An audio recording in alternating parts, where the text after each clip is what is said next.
Bonjour à vous, chers choisis de Jésus. Le message 85 du premier volume apporte une très bonne nouvelle à tous ceux et celles qui vivent des préoccupations. Parce qu'il nous dit, les attaches aux préoccupations des choses du monde deviennent comme des cordes pourries qui tombent en morceaux.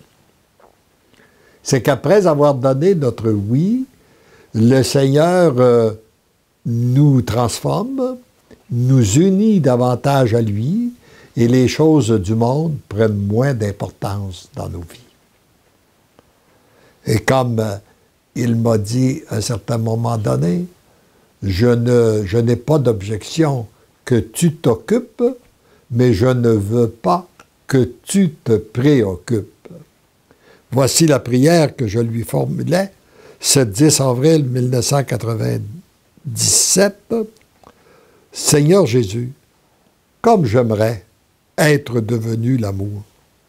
Enfin, être ce que je devrais être, un saint, non par mes mérites, mais parce que notre Père est saint. Je veux, mais je ne peux pas. Vous, cependant, vous pouvez agir en moi.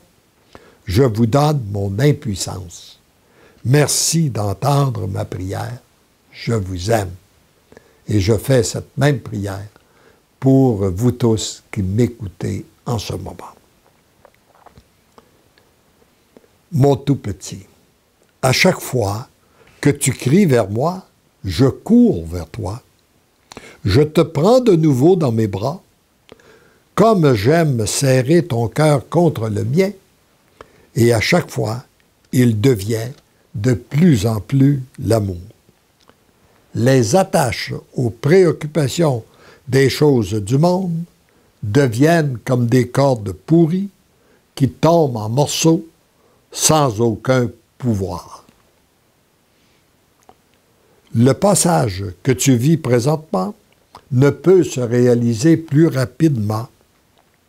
Tout comme le bébé a besoin d'un certain temps pour devenir un enfant et que l'enfant a besoin d'un temps encore plus long pour devenir un adulte, toi, tu as eu besoin d'un certain temps avant de pouvoir entrer dans ce passage, ce grand passage qui te conduit à l'amour. Tu as besoin d'un temps encore plus long pour devenir pleinement l'amour. L'important, c'est d'être sur la bonne voie, c'est-à-dire celle qui te conduit à l'amour. L'important, ce n'est pas de savoir où nous sommes sur ce chemin, mais bien de savoir que nous sommes sur la bonne voie qui nous conduit à l'amour. Et nous sommes sur la bonne voie lorsque nous redonnons continuellement notre oui total, inconditionnel et irrévocable à Dieu.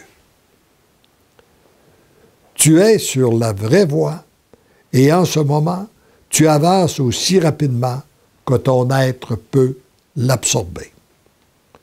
Tu ne peux imaginer l'importance de ce grand passage, ni la beauté de ce qui t'attend, ni le grand privilège que tu as d'être parmi les premiers à être choisis pour vivre cet amour sur cette terre, alors que dans le passé, ce genre d'amour n'était possible qu'au ciel. Et rappelons-nous le prologue, ce qu'il a dit à moi, il le dit à chacun des lecteurs et lectrices. Il le dit à vous qui m'écoutez en ce moment. Tu ne peux imaginer l'importance de ce grand passage, ni de la beauté de ce qui t'attend. C'est ce qu'il dit à chacun de nous. Ni le grand privilège que tu as d'être parmi les premiers à être choisis pour vivre cet amour sur la terre. Alors que dans le passé, ce genre d'amour n'était possible qu'au ciel. Ne brusque rien.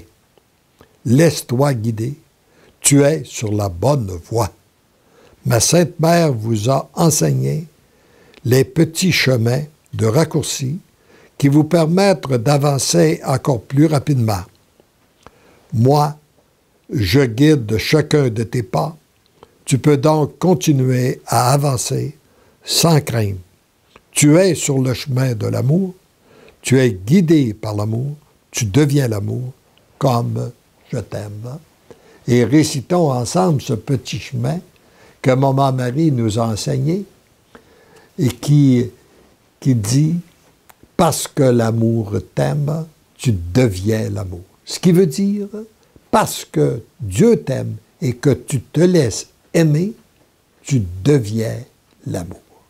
Alors je le redis pour chacun et chacune de vous qui m'écoutez en ce moment, parce que l'amour t'aime, tu deviens l'amour. Amen.